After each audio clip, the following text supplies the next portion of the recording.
Now we have a fireside chat for all of you where we'll take you on a journey through the subject, timing is everything, car ownership versus mobility. Let's just start this right away. Please join me now in welcoming Melanie Wilson, Chief Financial Officer of National Independent Automobile Dealers Association, and Paul Steketee, CEO of Addressamo, who will be brainstorming on the subject altogether.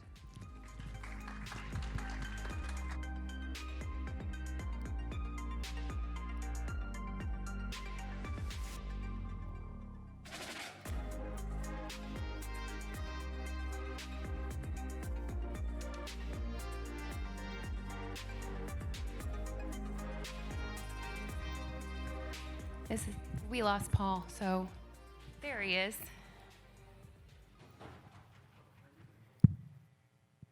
So I'll just kill time for a minute and say, my husband pointed out astutely, like, you didn't even say anything earlier when you got your award.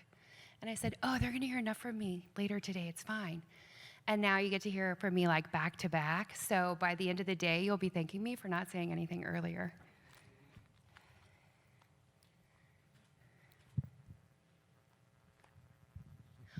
I'll go ahead and introduce myself. So I'm Melanie. I work with the NIADA, that's short for the mouthful she had to say a minute ago. And we're a trade association that focuses on used car dealers. So we should chat if you're not a member.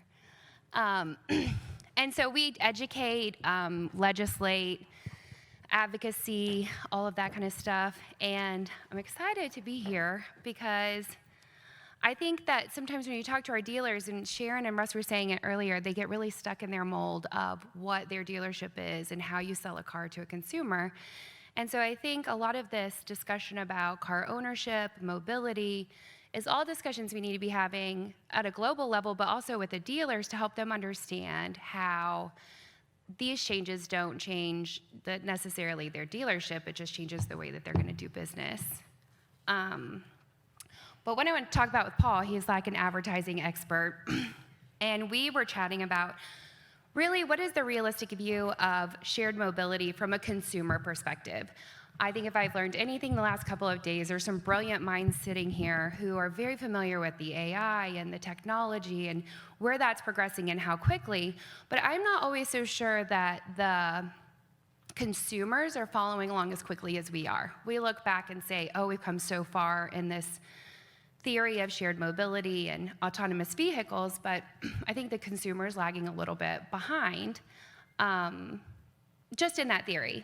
So I was trying to figure out where exactly the consumers were, and Ericsson Consumer and Industry Labs conducted a survey of consumers. And it was really interesting because more than half of them said, yes, I expect shared mobility services to grow within the next decade, and they cited they wanted the reduction in congestion in dense urban areas, reduce carbon footprints, and improve convenience at lower costs. But when they were asked if they would use shared mobility, only 1 in 10 consumers said, yeah, I'll give up my personal vehicle to jump on board with this like all-purpose shared mobility. And I think that it's really easy to say, yes, I want all these benefits to the economy, but historically in our culture, we've been taught that personal freedom comes with car ownership.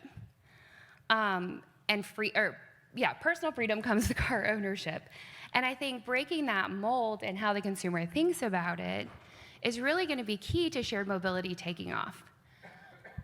I just totally talked through your introduction, I'm sorry. What? I'm Paul Steketee. If you think you're having a bad day, I missed my own keynote earlier at Marcom.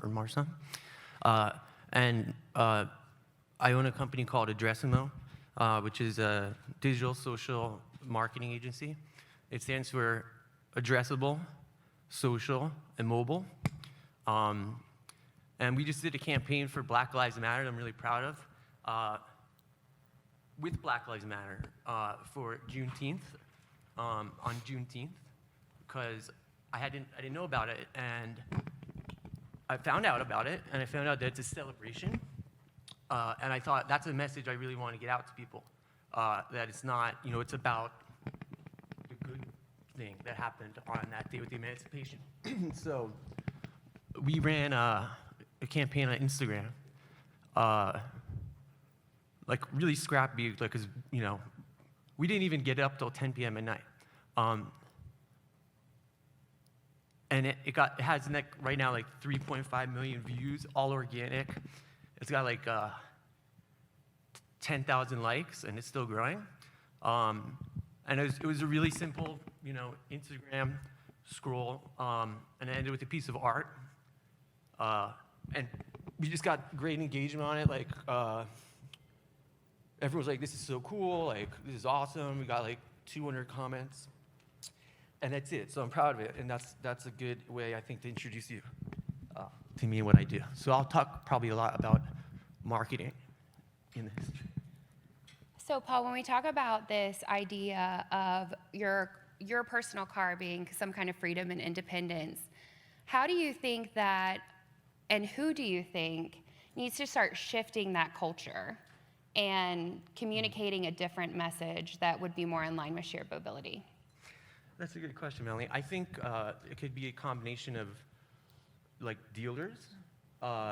Maybe if they decide to shift their model a little bit, they could work with ride-sharing companies. And otherwise, I think that, you know, part of the, I guess, barrier for many people with that is like the reliability in their mind of the car is freedom because they can go where they want when they want, and a ride sharing, you have to call someone, you don't know exactly how long it's going to take. So part of that, I think, hurdle would be for the ride sharing companies to post statistics almost like planes do when you're getting on a plane or you're booking a plane. It'll tell you like 98% on time, you know? Maybe they can just post some statistics like average time for the car to come is 7 minutes, so that people understand that it is actually reliable. So you build some trust. I totally agree. There was a study in Sweden that separated employees of a company, and they said, we want you to be a part of this experiment, and we're going to give you a shared mobility system with all of the infrastructure, and we want you to use it for 6 months. And all of these people agreed that, just like our other study said, that yes, we want, you know, to reduce congestion, we want to help the environment, but they all own their own personal vehicles. So they agreed to give them up and only go to and from work using the shared mobility and infrastructure. They had an app, you had to check in, you had to book it. And what was really interesting is at the 3-month mark, there was definitely a higher consciousness of consumers of when they use their personal vehicle and how often they use their personal vehicle, and the shorter trips that they were using their personal vehicle for. And one of them even said, it broke the barrier in my mind, it broke the mental barrier down that this wouldn't be a good solution for me. At 6 months, they had decided that full shared mobility was a good plan, but they really appreciated the co-ownership. It was much more acceptable. But they had also all changed their personal driving habits to use shared mobility to do 85 to 95% of their car use, and were only using cars for long distance trips or situations where my kids are sick and I have to be able to leave and I can't worry about if there's nothing available. So I think some of this too, it can't just be from an advertising or a social media perspective, but really people are going to have to start pushing the limits to put it out there, so that people can understand, like, okay, this is practical for my life. I do wonder, though, because I'm a mom of 3, and luckily mine are big, and I don't have to lug around diaper bags and car seats and all of that, but I wonder how you get around the logistics of a family of 5, you know, 1 or 2 in car seats, you've got the diaper bag, your kid's in soccer, so you're carrying all that equipment. And then theoretically, with car sharing and car subscriptions and some of these other things, you are maybe going to a parking lot where you drop it off at the designated parking lot. You still need some kind of micro-mobility to get you to your final destination. That feels like a big hurdle for me, personally. Any thoughts on that? You can get all of it delivered. So with Amazon, you can have like Ubers bring it to you. I order, you know, seamless food. I actually just hate going in grocery stores or department stores. I guess I'm a snob like that. It's like, it just doesn't make sense. I know I can like hit a button and get whatever I want in like an hour. So it reduces those trips with a big family of like, oh, let me pack up the kids and go to the grocery store because the the whole grocery day. store can actually come to me now. Right? Like, yeah, so it frees your time up, right? That you don't, like, a lot of people spend like their whole day doing errands because just that's what it takes, like, to go to all the different stores, you know? So I think one of the key things we've talked about is really it's going to be building consumer trust in that the system actually works. And awareness, yeah. So I want to talk a minute about car subscriptions and car sharing because I think this is, everybody knows Uber and Lyft, everybody knows rent a bike or rent a scooter, but car subscriptions and car sharing I think are a little bit newer and a little bit less understandable. So one of the issues that car subscriptions and car sharing are going to have to get over is really that the rates can be 2 to 3 times more than car ownership. Or more expensive than like a traditional auto loan or lease. And so you couple that with the fact that, particularly in the US, the car culture is, I want to have my own personal vehicle. I think that you have to start working towards a mental switch from ownership to usership.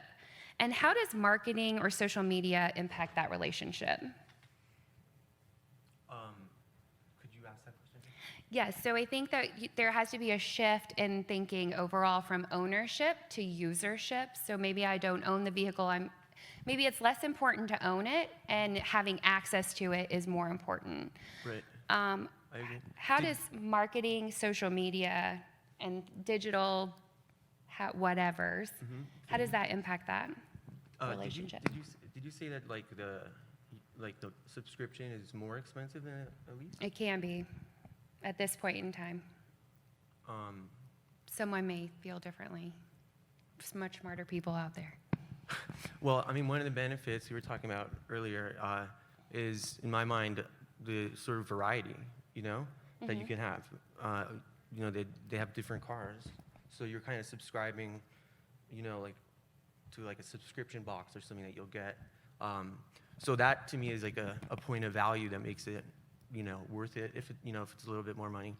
You don't have to pay for parking in many cases. People do. And the hurdle on, you know, again is, yeah, you're right. It's like the reliability and awareness in a lot of the cases. But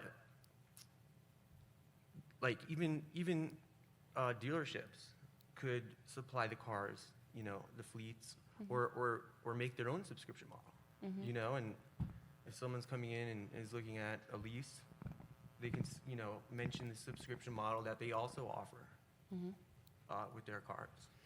So when you talk about shifting a consumer perspective from something that's really foundational for a long time, what kind of timeline do you think it takes to take someone, I'm from Texas, and I think we love our guns and our trucks equally and would be hard pressed to give it up. So when you've got something that's a foundational belief, how long does it take for a consumer's thought to shift to a totally new idea that's not even really on the same level as what they're used to? Well, I think, you know, it's about access. It's about, look, we have these awesome trucks, and we have 4 of them, so you can, like, play with different models. And, you know, for me, that's fun. That's like a real reason to join something like that. So I think, you know, just genuinely just awareness about it. And, you know, I just thought of the idea of dealers doing it, because that's direct sales. Someone's coming in and, you know, they're probably looking at a lease or purchase. And if the dealer can offer subscription, then they'll make more money because it's more expensive. Well, ideally, they would come down to be on par price-wise. So let's talk about the dealers a little bit. And I was really excited earlier in the panel when I heard Sharon and Russ really talking about the dealer perspective and how they move forward in this kind of new age of automobiles.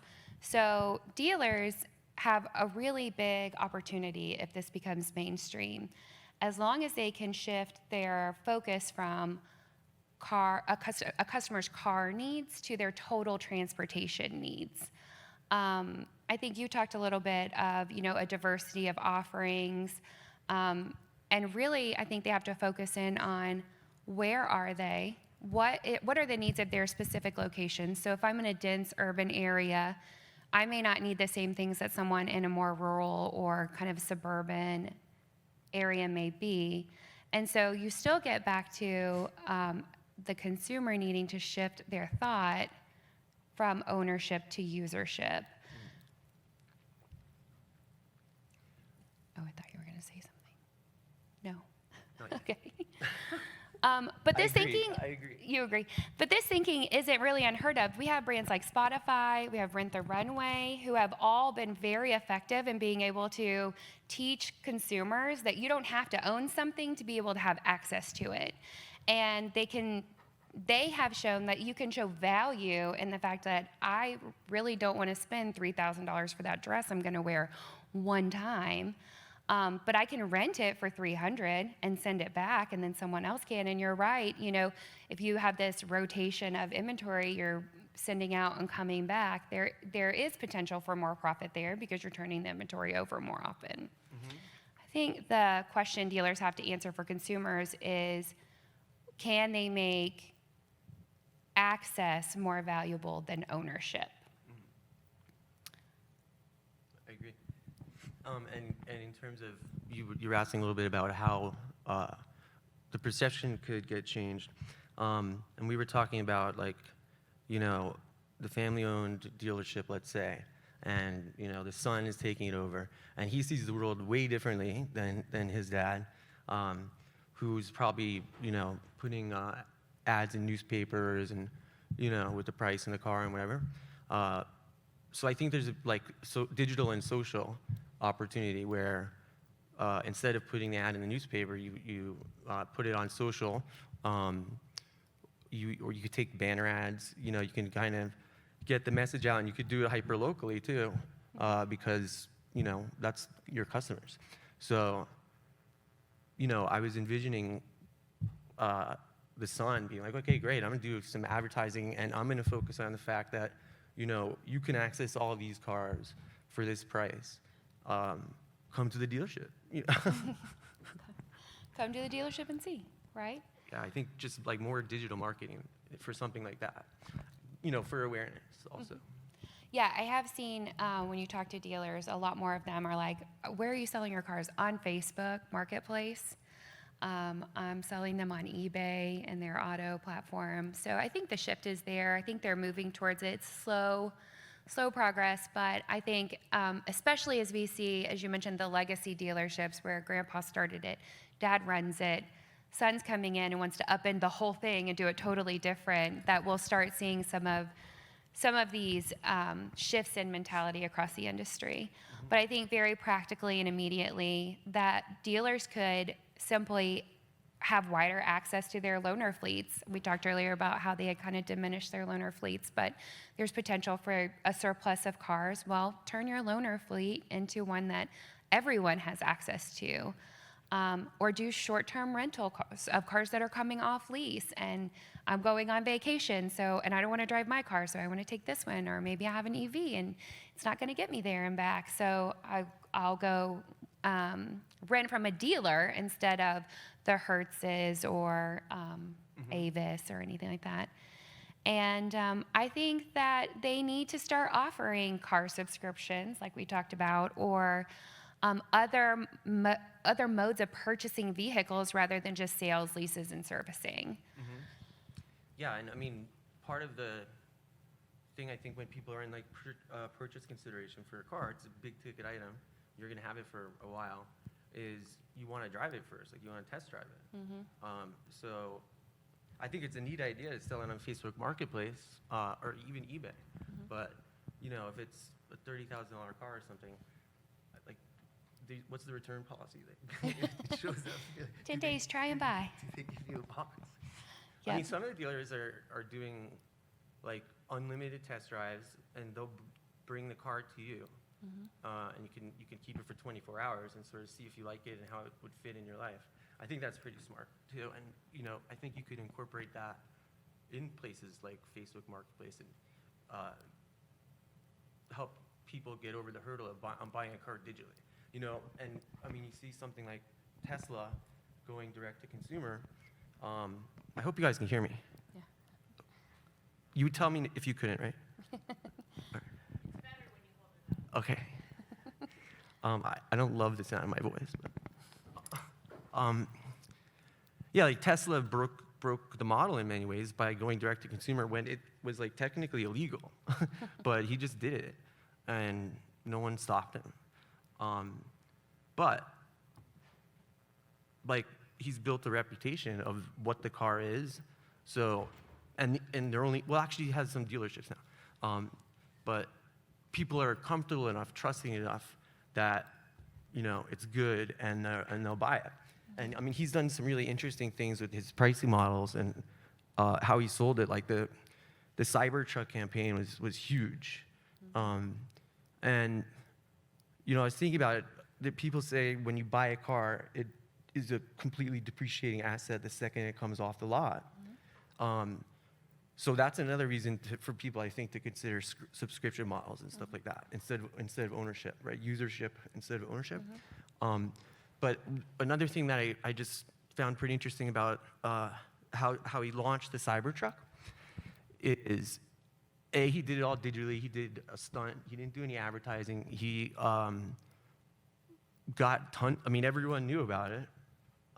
He introduced it, and it looked really ugly. And I was like, I don't want to drive that around. Like, it's like Mad Max kind of stuff.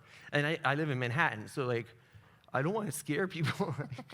But what he did is, in my mind, create an appreciating asset for a new car. And he made it really accessible. It was only $100. And then obviously pay on delivery, right? In however way. I mean, I'm sure you can offer financing or whatever if he wants. But so for $100, I bought 4 because I'm a little, hyper.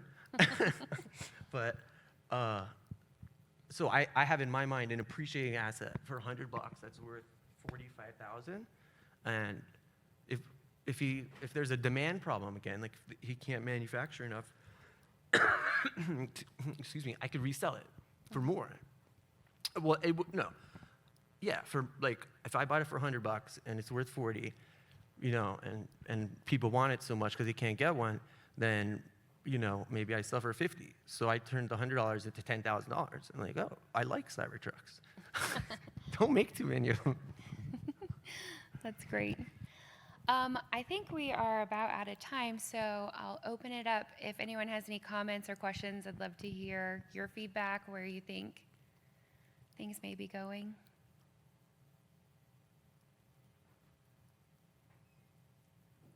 If not, I think we have a break.